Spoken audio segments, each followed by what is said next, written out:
Hi friends, welcome back to KNR tutorials. ఈ వీడియోలో మనం టీజీపీఎస్సీ అనలిస్ట్ గ్రేడ్ 2కు సంబంధించి paper 2 chemistry environmental pollution and control టెక్నాలజీకి సంబంధించినటువంటి మోస్ట్ ఎక్స్‌పెక్టెడ్ క్వెషన్స్ చూద్దాం.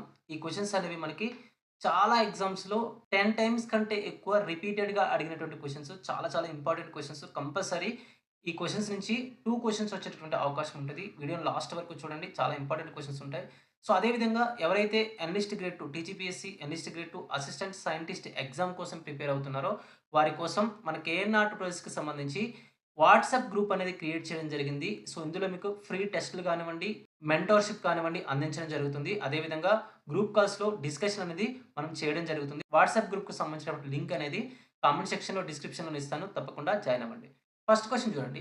Environmental pollutants are broadly classified into primary and secondary pollutants.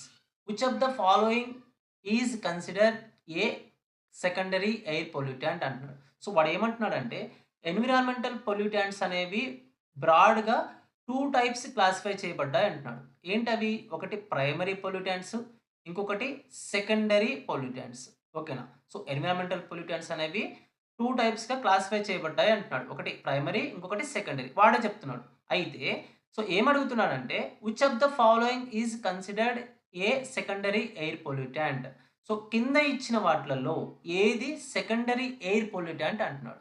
So, ఇక్కడ primary air pollutant and secondary air pollutants అంటే ఏంటంటే, సో, ఏ pollutants అయితే ఒక source నుంచి డైరెక్ట్‌గా ప్రొడ్యూస్ అవుతాయో, రిలీజ్ అవుతాయో వాటిని ఏమంటామంటే ప్రైమరీ పొల్యూటెంట్స్ అంటాం. అదే సెకండరీ పొల్యూటెంట్స్ అంటే ప్రైమరీ పొల్యూటెంట్స్ మధ్య రియాక్షన్ అనేది కెమికల్ రియాక్షన్ అనేది జరిగినప్పుడు ఏర్పడేవి మనకేంటంటే సెకండరీ ఎయిర్ పొల్యూటెంట్స్. సో, ఇక్కడ చూడండి ఇమేజ్‌లో క్లియర్‌గా ఉంది. సో, ఇక్కడ మనకి సోర్సెస్ ఏంటి? పొల్యూటెంట్స్‌కి అంటే పొల్యూటెంట్స్ అనేవి ఎక్కడి నుంచి రిలీజ్ అవుతాయి? కాలుష్య కారకాలనేవి అంటే నేచురల్ సోర్స్. నేచురల్ సోర్స్ అంటే మనకి అగ్నిపర్వతాలు, అగ్నిపర్వతాల నుంచి, నెక్స్ట్ వెహికల్స్ నుంచి. ఓకేనా? వెహికల్స్ నుంచి రిలీజ్ అవుతాయి. అదేవిధంగా ఫ్యాక్టరీస్ నుంచి రిలీజ్ అవుతాయి. సో, ఇలా సోర్స్ నుంచి వీటినేమంటాం మనం? ఈ అగ్నిపర్వతం గానివ్వండి, లేకపోతే వెహికల్స్ గానివ్వండి, లేకపోతే మనకి ఈ ఫ్యాక్టరీస్ గానివ్వండి ఏమంటామంటే సోర్సెస్ అంటాం. ఈ సోర్సెస్ నుంచి డైరెక్ట్‌గా రిలీజ్ అయ్యేటటువంటి పొల్యూటెంట్స్‌నే మనం ఏమంటామంటే ప్రైమరీ పొల్యూటెంట్స్ అంటాం. ఏమంటాం? ప్రైమరీ పొల్యూటెంట్స్ అంటాము. ఏమంటాం? ప్రైమరీ పొల్యూటెంట్స్ అంటాం. సో, ఈ ప్రైమరీ పొల్యూటెంట్స్ ఏముంటాయి? డైరెక్ట్‌గా సోర్స్ నుంచి రిలీజ్ అయ్యేవి అంటే ఒకటి కార్బన్ మోనాక్సైడ్, ఇంకొకటి కార్బన్ డయాక్సైడ్, ఇంకొకటి sulphur dioxide, nitrogen monoxide, nitrogen dioxide, next hydrocarbons గానివ్వండి, నెక్స్ట్ సస్పెండెడ్ పార్టికల్స్ కానివ్వండి. ఇవన్నీ కూడా ఏంటి మనకి ప్రైమరీ పొల్యూటెంట్స్ ఏవైతే సోర్స్ నుంచి ఒక పొల్యూషన్‌కి సంబంధించి సోర్స్ నుంచి డైరెక్ట్‌గా రిలీజ్ అవుతాయో వాటినే మనం ఏమంటామంటే ప్రైమరీ పొల్యూటెంట్స్ అంటాం. సో, ఇక్కడ నెక్స్ట్ ఏంటి? Secondary pollutants. So, secondary pollutants అనేవి ఎక్కడి నుంచి రిలీజ్ అవుతాయి అంటే సో, ప్రైమరీ పొల్యూటెంట్స్ మధ్య ప్రైమరీ పొల్యూటెంట్స్ మధ్య రియాక్షన్ జరిగినప్పుడు మనకేం ఏర్పడతాయి? సెకండరీ పొల్యూటెంట్స్ అనేవి ఏర్పడతాయి. ఏంటవి? సల్ఫర్ ట్రైఆక్సైడ్ గానివ్వండి, నెక్స్ట్ నైట్రిక్ యాసిడ్ గానివ్వండి, నెక్స్ట్ సల్ఫ్యూరిక్ యాసిడ్ గానివ్వండి, next hydrogen peroxide, next ozone, next PANs PANs అంటాం. పెరాక్సీ ఎసిటైల్ నైట్రేట్ అంటాం. నెక్స్ట్ నైట్రేట్, సల్ఫేట్ సాల్ట్స్ కానివ్వండి. ఇవన్నీ కూడా మనకేంటి? సెకండరీ పొల్యూటెంట్స్ అంటారు. ఓకేనా? సో, మన క్వెషన్ ఏ విధంగా అడుగుతారు? Which of the following pollutants are secondary pollutants అంటాడు. లేకపోతే which of the following pollutants are primary pollutants అంటారు. సో, ఏ ఎగ్జామ్‌కి సంబంధించి అయినా చాలా చాలా ఇంపార్టెంట్ క్వెషన్ ఇది. సో, ప్రైమరీ పొల్యూటెంట్స్ తెలియాలి. అదే విధంగా సెకండరీ పొల్యూటెంట్స్ కూడా మీకు తెలియాలి. సెకండరీ కూడా తెలియాలి. సో, ప్రైమరీ అయితేనేమో డైరెక్ట్‌గా మనకి సోర్సెస్ నుంచి రిలీజ్ అవుతాయి. అదే సెకండరీ అయితే ప్రైమరీ పొల్యూటెంట్స్ మధ్య రియాక్షన్ జరిగినప్పుడు మనకి రిలీజ్ అవుతాయి. సో, ఇది మనకి ఫస్ట్ క్వెషన్‌కి సంబంధించి. సో, ఇప్పుడు చూడండి మనకు అన్నీ తెలుసు కదా! ప్రైమరీ తెలుసు, సెకండరీ తెలుసు. సో, ఇక్కడ సల్ఫర్ డయాక్సైడ్ అనేది ప్రైమరీనా? సెకండరీనా? అంటే ఎక్కడుంది? ప్రైమరీలో ఉంది. సో, ఇది మనకి ప్రైమరీ. నెక్స్ట్ నైట్రోజన్ మోనాక్సైడ్ అనేది ఇది కూడా primary pollutant. Next carbon monoxide అనేది ఇది కూడా ప్రైమరీ పొల్యూటెంట్. కానీ ఒక పెరాక్సీ ఎసిటైల్ నైట్రేట్ అనేది మనకి ఏమవుతుందంటే సెకండరీ పొల్యూటెంట్ అవుతుంది. సో, ఇక్కడ ఈ పెరాక్సీ ఎసిటైల్ నైట్రేట్ అనేది ఎలా ఏర్పడుతుందంటే మనకి సో, ఈ నైట్రోజన్ మోనాక్సైడ్ కానివ్వండి, లేకపోతే నైట్రోజన్ డయాక్సైడ్ కానివ్వండి.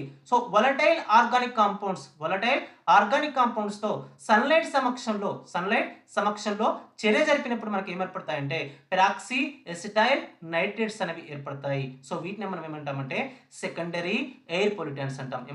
సెకండరీ ఎయిర్ పొల్యూటెంట్స్ అని పిలుస్తాము. సో మనకి కరెక్ట్ ఆప్షన్ ఏమవుతుంది? సో ఏమడుగుతున్నాడు వాడు అంటే చూడండి. So which of the following is considered a secondary air pollutant అంటే ఆప్షన్ సి అనేది మనకి కరెక్ట్ ఆన్సర్ అవుతుంది. ఫ్రెండ్స్, రీసెంట్గా ఏపీపీఎస్సి నుంచి రిలీజ్ అయినటువంటి అనలిస్ట్ గ్రేడ్ 2 నోటిఫికేషన్లో మన కేఎన్ఆర్ ట్యుటోరియల్స్ నుంచి 2 సెలెక్షన్స్ అనేవి మనం సాధించడం జరిగింది. సో ఇందులో ఒకరు షేక్ తిరుమల బాజీ గారు, మీరు ఆల్ టికెట్ నెంబర్ చూసుకోవచ్చు.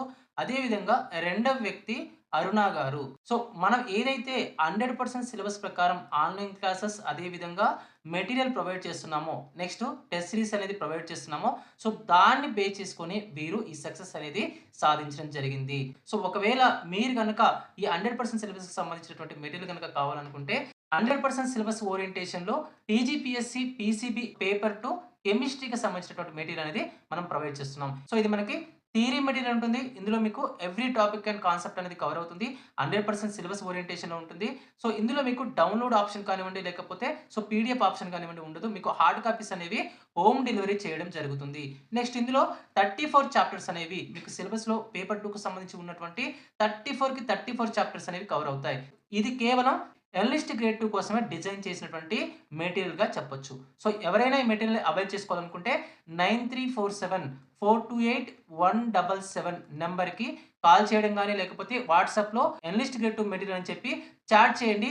సో అక్కడ మీకు డీటెయిల్స్ అనేవి సెండ్ చేయడం జరుగుతుంది. సో అదేవిధంగా అనలిస్ట్ గ్రేడ్ 2 ఆస్పిరెంట్స్ కోసం పేపర్ 2 కెమిస్ట్రీకి సంబంధించి మనం టెస్ట్ సిరీస్ అదేవిధంగా గ్రాండ్ టెస్ట్ను కూడా ప్రొవైడ్ చేస్తున్నాం. ఇందులో మీకు చాప్టర్ వైజ్ టెస్ట్ సిరీస్ ఉంటుంది. నెక్స్ట్ 5 గ్రాండ్ టెస్ట్ ఉంటాయి.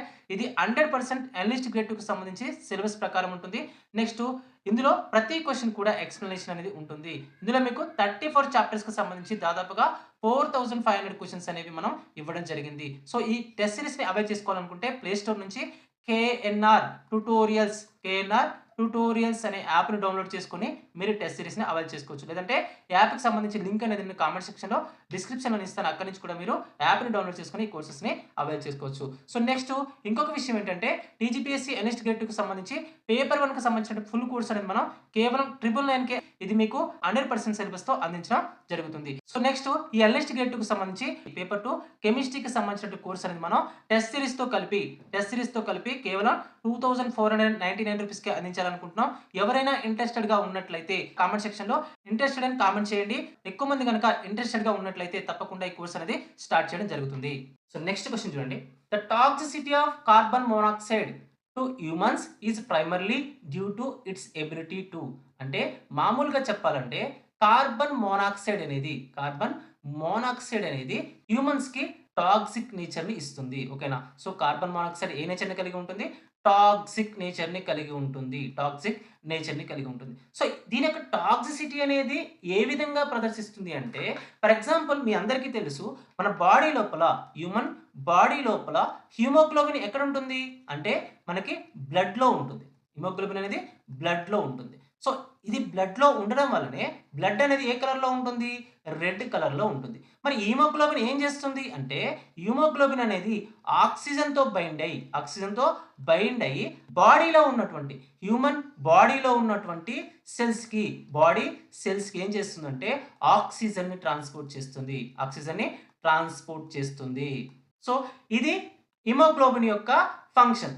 ఎప్పుడైతే మనం శ్వాస తీసుకుంటామో, గాలిని లోపలికి తీసుకుంటామో, ఆ గాలితో పాటు పొల్యూట్ అయినటువంటి కార్బన్ మోనాక్సైడ్తో పొల్యూట్ అయినటువంటి ఎయిర్ అనేది మన లోపలికి ప్రవేశించినప్పుడు అప్పుడు ఏమవుతుందంటే ఇక్కడ ఆక్సిజన్కి బదులుగా కార్బన్ మోనాక్సైడ్ అనేది హిమోగ్లోబిన్తో బైండ్ అయ్యి అది సెల్స్కి రవాణా చేయబడుతుంది.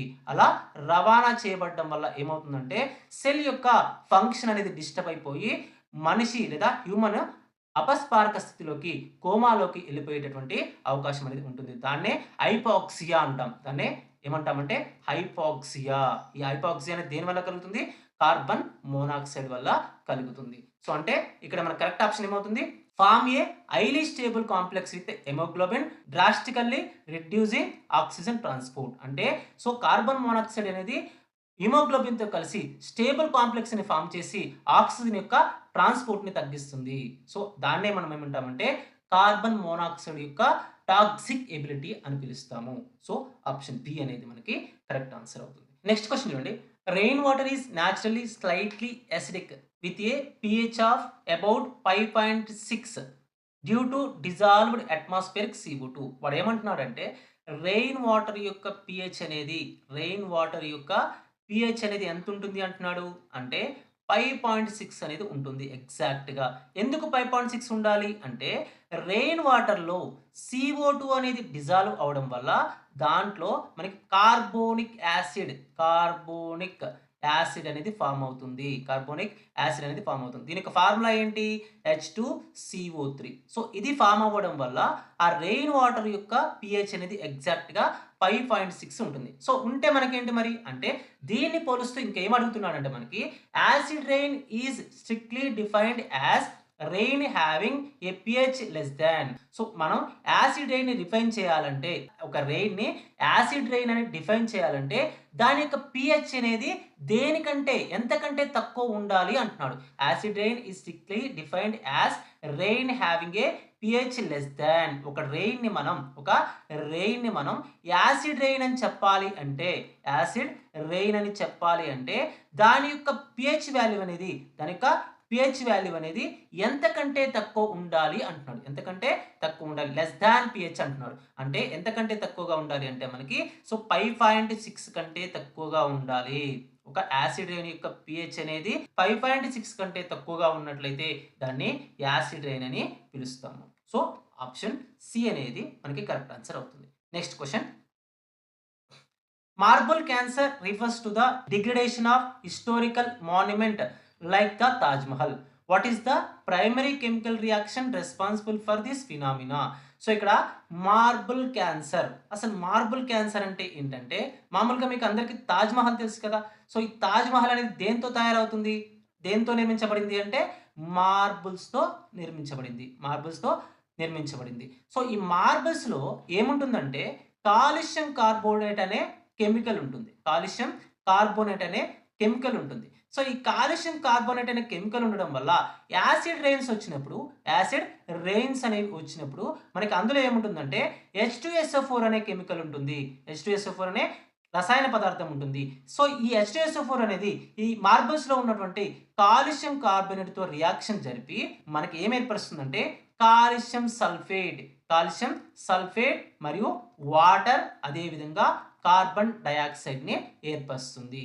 సో ఈ రియాక్షన్ జరగడం వల్ల ఏమవుతుందంటే మనకి తాజ్ మహల్ అనేది డిగ్రేడ్ అయిపోతుంది, అంటే తన యొక్క స్వరూపాన్ని కోల్పోతుంది.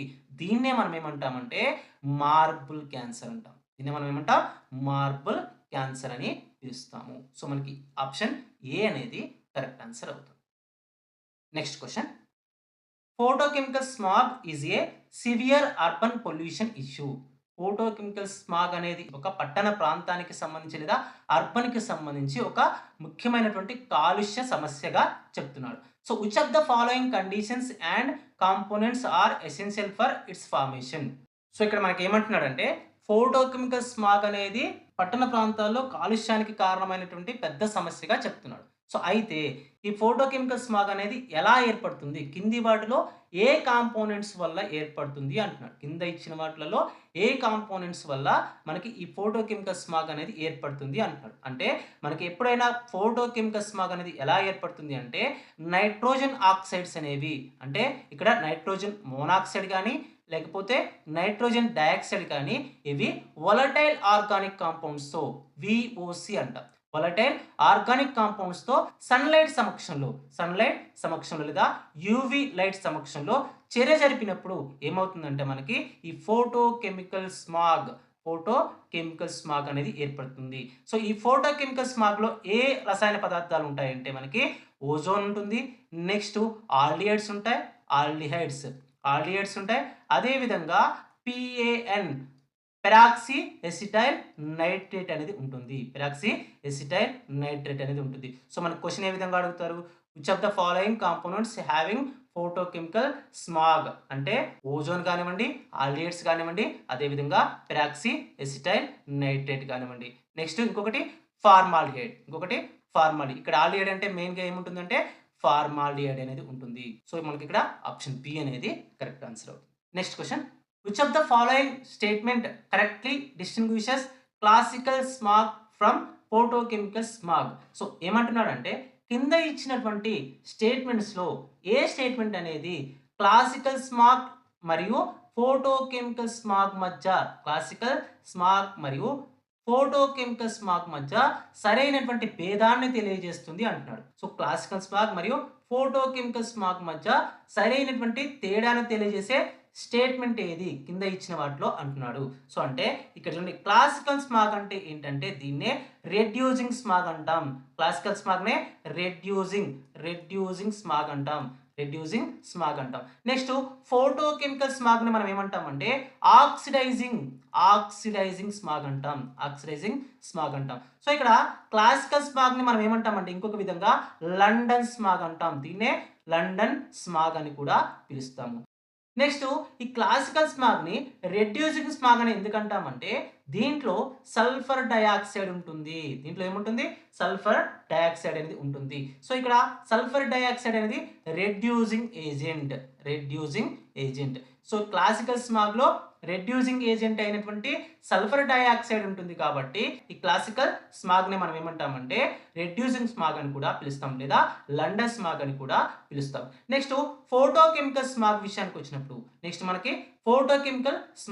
వచ్చినప్పుడు ఇందులో మనకి ఏముంటాయంటే ఓజోన్ ఉంటుంది, అదేవిధంగా నైట్రోజన్ డయాక్సైడ్ ఉంటుంది.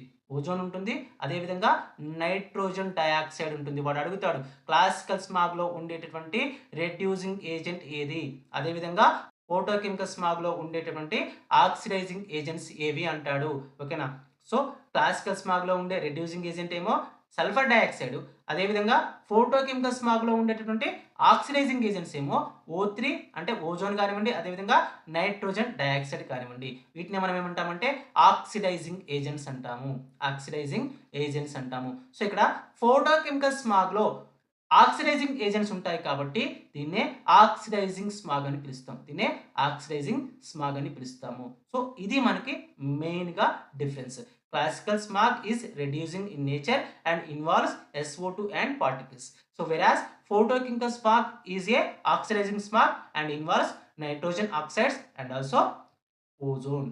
So option C అనేది మనకి కరెక్ట్ ఆన్సర్ అవుతుంది. Next question, biological oxygen demand BOD is a standard metric for water pollution a highly polluted water body will have. So ఇక్కడ ఏమంటున్నాడంటే బయాలజికల్ ఆక్సిజన్ డిమాండ్ అంటే ఏంటంటే a standard metric for water pollution. అంటే ఎప్పుడైనా మనం ఒక వాటర్లో ఉన్నటువంటి పొల్యూషన్ని మెజూర్ చేయాలంటే దేని ఆధారంగా లెక్కిస్తామంటే BOD ఆధారంగా లెక్కిస్తాం. BOD అంటే బయాలజికల్ ఆక్సిజన్ డిమాండ్ ఆధారంగా లెక్కిస్తాం. BOD అనేది ఎక్కువగా ఉంటే మనకి వాటర్ పొల్యూషన్ అనేది ఎక్కువగా ఉందని చెప్తాం.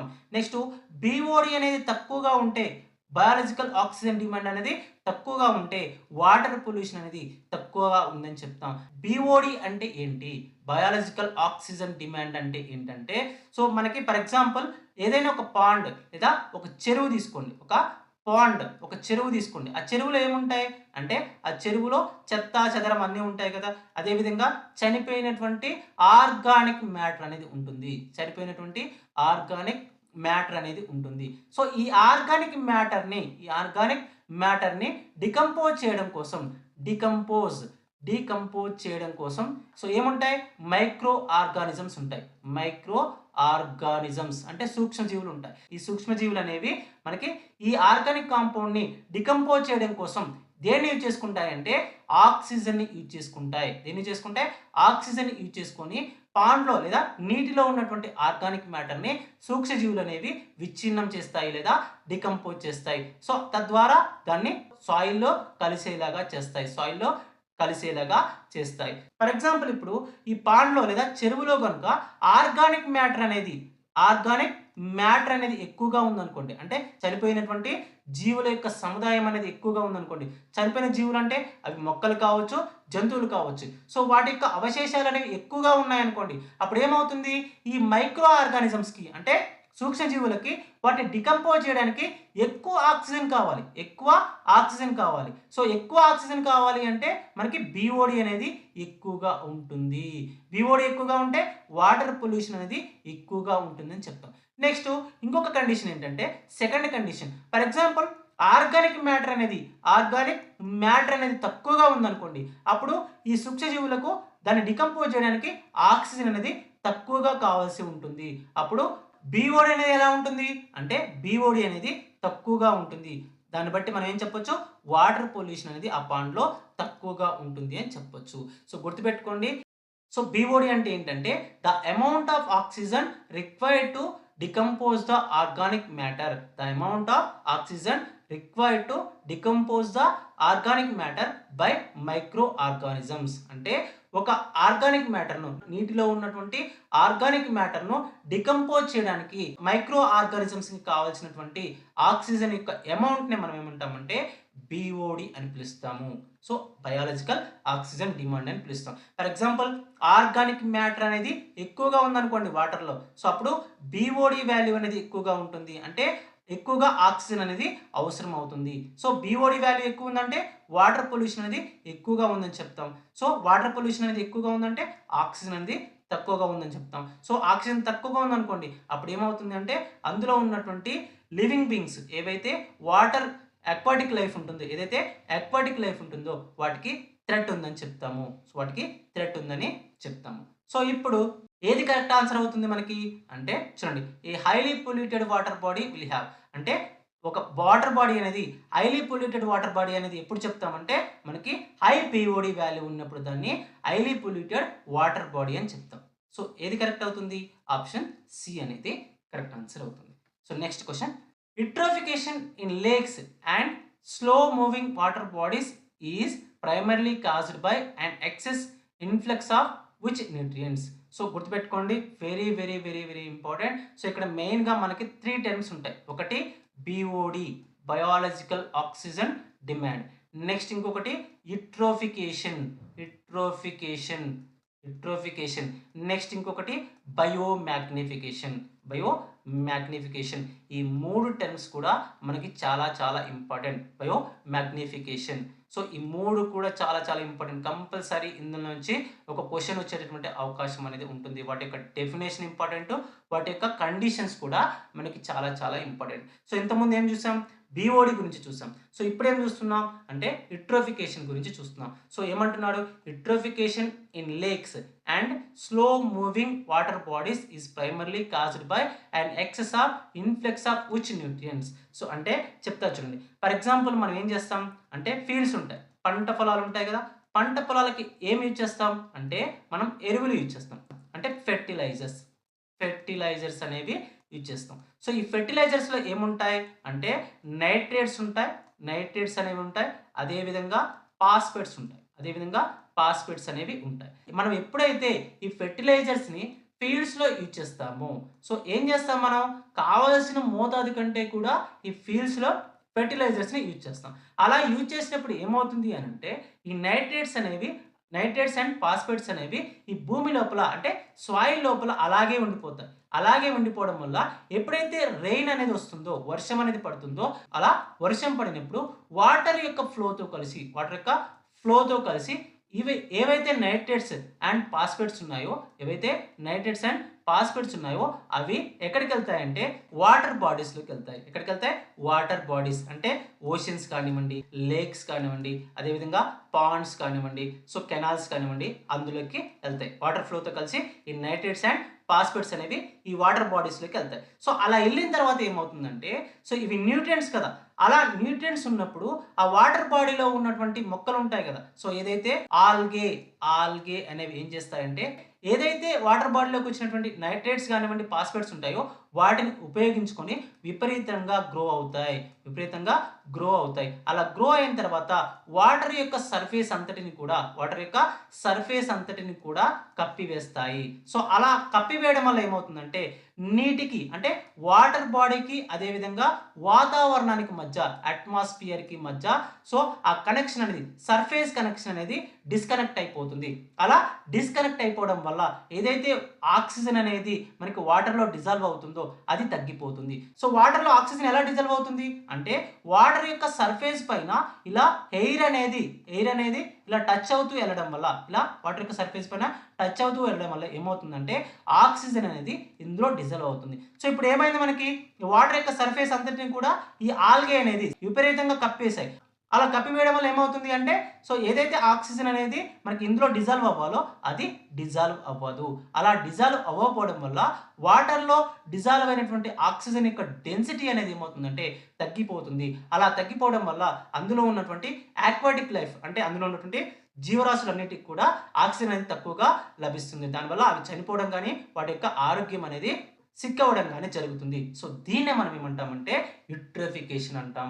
ప్రాసెస్ అంతటిని మనం ఏమంటామంటే యూట్రోఫికేషన్ అంటాం. సింపుల్గా చెప్పాలంటే సో నైట్రేట్స్ కానీ ఫాస్ఫేట్స్ కానీ ఫీల్డ్స్ నుంచి రెయిన్ వాటర్ ద్వారా వాటర్ బాడీస్లోకి వెళ్ళి సో విపరీతంగా ఆల్గే అనేది వాటర్ యొక్క సర్ఫేస్ పైన పెరగడం వల్ల వాటర్లో డిజాల్వ్ అయినటువంటి ఆక్సిజన్ యొక్క డెన్సిటీ అనేది తగ్గి అక్కడ ఉన్నటువంటి ఆక్వాటిక్ లైఫ్కి నష్టం కలిగించడాన్ని మనం ఏమంటామంటే యూట్రోఫికేషన్ అని పిలుస్తాము. సో మనకేమవుతుంది ఆప్షన్ సి అనేది కరెక్ట్ ఆన్సర్ అవుతుంది. సో అంటే యూట్రోఫికేషన్ కారణమయ్యేటటువంటి న్యూట్రియంట్స్ ఏంటి మనకి అంటే నైట్రేట్స్ అదేవిధంగా ఫాస్ఫేట్స్ అని చెప్తాం. ఆప్షన్ సి అనేది కరెక్ట్ ఆన్సర్ అవుతుంది. Next question, biomagnification is the process where the concentration of A toxic substance increases at successive traffic levels in a food chain. So వాడు ఏమంటున్నాడంటే బయోమాగ్నిఫికేషన్కి సంబంధించినటువంటి డెఫినేషన్ చెప్తున్నాడు. సో బయోమాగ్నిఫికేషన్ అంటే ఏమంటున్నాడంటే మనకి ఒక ఫుడ్ చైన్కి సంబంధించి ఒక ఫుడ్ చైన్ లోపల సక్సెసివ్ ట్రాఫిక్ లెవెల్స్లో ఒక food చైన్లో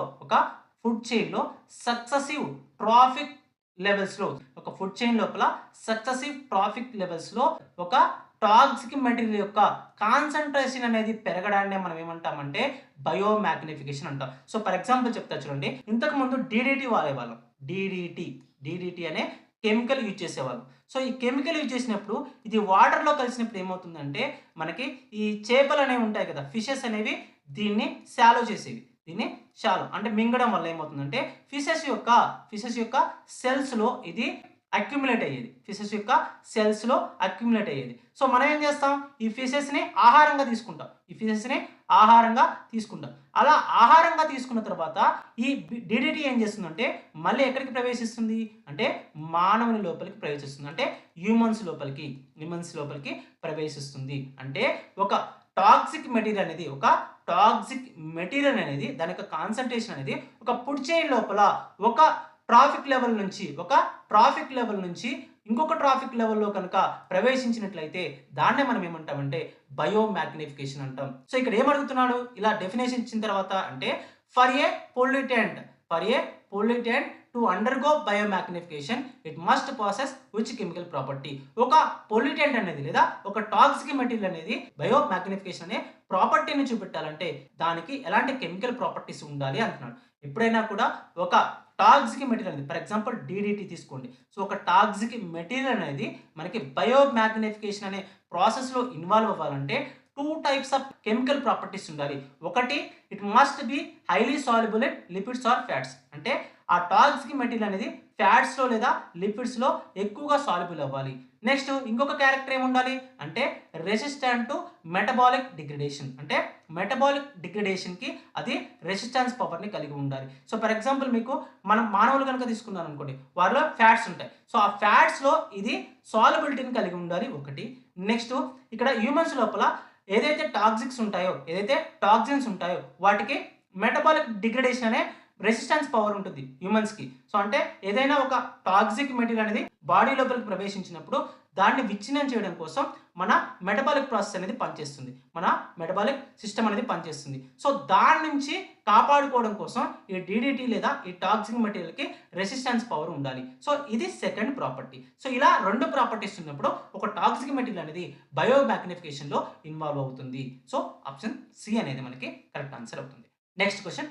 the notorious Minamata disease which caused severe neurological damage and birth defects in Japan was caused by the ignition of seafood contaminated with. So వాడు ఏమంటున్నాడంటే మినిమిటా డిసీజ్ అనేది మేజర్గా జపాన్లో చూస్తాము అంటున్నాడు. సో ఇది దేనికి కారణమవుతుందంటే సివియర్ న్యూరోలాజికల్ డ్యామేజ్కి కారణమవుతుంది, అదేవిధంగా బర్త్ డిఫెక్ట్స్కి కారణమవుతుంది. సో అయితే వాడు ఏమడుగుతున్నాడంటే ఈ మినిమిటా డిసీజ్ అనేది ఏ కెమికల్ వల్ల, ఏ కంటామినేషన్ వల్ల కలుగుతుంది అంటాడు. ఈ మినిమిటా డిసీజ్ అనేది ఏ కంటామినేషన్ వల్ల కలుగుతుంది అంటాడు. అంటే మిథైల్ మెర్క్యూరీ. ఓకేనా, మినిమిటా డిసీజ్ అనేది దేని వల్ల కలుగుతుంది అంటే మిథైల్ మెర్క్యూరీ అనే కెమికల్ వల్ల కలుగుతుంది. గుర్తుపెట్టుకోండి. సో ఇక్కడ జపాన్ లోపల ఫ్యాక్టరీస్ నుంచి మనకి ఏం రిలీజ్ అవుతుందంటే మెర్క్యూరీ అనేది రిలీజ్ అవుతుంది. మెర్క్యూరీ అనే మెటల్. సో ఈ మెర్క్యూరీ అనేది రిలీజ్ అవుతుంది. మెర్క్యూరీ అనేది మనకి సో మీథేన్తో చర్య జరిపి మనకి ఏం ఫామ్ చేస్తుందంటే CH3Hg+ అంటే మిథైల్ మెర్క్యూరీని ఫామ్ చేస్తుంది. ఇదే మనకి మినిమిటా డిసీజ్కి కారణమవుతుంది. సో ఇవి మనకి పొల్యూషన్కి సంబంధించి అండ్ ఇట్ కంట్రోల్ టెక్నాలజీకి సంబంధించినటువంటి most important questions and explanation. మన కేఎన్ఆర్ ట్యూటోరియల్స్ ప్రొవైడ్ చేస్తున్నటువంటి ఇంపార్టెంట్ మెటీరియల్ని అదేవిధంగా టెస్ట్ సిరీస్ని తీసుకోండి. సో చాలా యూస్ఫుల్గా ఉంటుంది. 100% సిలబస్ ప్రకారం ఉంటుంది. అదేవిధంగా ఏదైతే క్వశ్చన్స్ మనం ఇప్పుడు ప్రొవైడ్ చేస్తున్నామో సో ఈ విధంగానే మనకి టెస్ట్ సిరీస్లో క్వశ్చన్స్ అనేవి విత్ ఎక్స్ప్లెనేషన్ ఉంటాయి. సో తప్పకుండా రాయడానికి ట్రై చేయండి. సో ఎవరైతే సీరియస్ ఆస్పిరెంట్ ఉంటారో కేఎన్ఆర్ ట్యూటోరియల్స్ అనే యాప్ని డౌన్లోడ్ చేసుకుని టెస్ట్ సిరీస్ని తీసుకోవడానికి ట్రై చేయండి. అదేవిధంగా 9347428177 అనే నెంబర్కి కాల్ చేసి అదేవిధంగా వాట్సాప్ మెసేజ్ చేసి మీరు మెటీరియల్ని తీసుకోవచ్చు.